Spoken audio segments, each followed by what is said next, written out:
Now we move on to this picture behind us. They say a picture is worth 1,000 words, and that is certainly the case when a century-old photograph discovered in Chorley showed young men from the town leaving to go to war.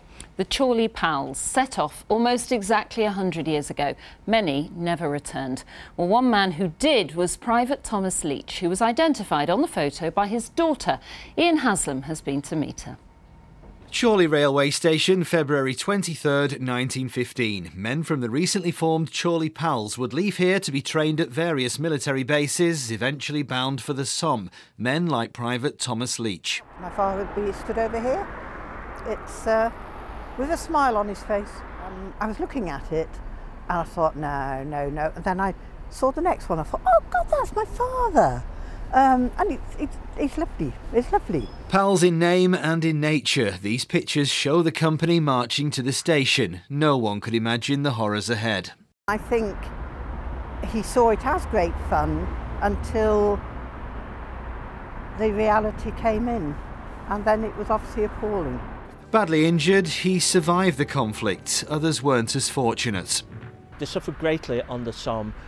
31 of their number were killed virtually within half an hour, the first hour, and another 59 were wounded.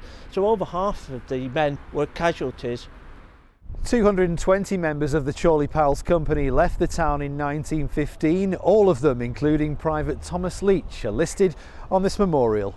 With official photographs, we've got lots of official photographs, but this is the unofficial photograph that tells us a better story about a farewell of those who never came back. What this does is allows us to show people a final farewell to the loved ones and to the families of this town.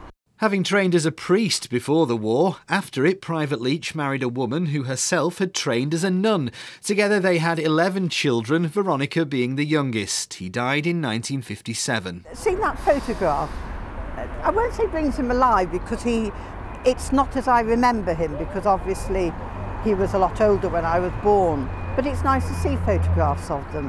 And he looks happy. The photograph will now go on display at the town's Chorley Remembers exhibition. Ian Haslam, BBC North West Tonight.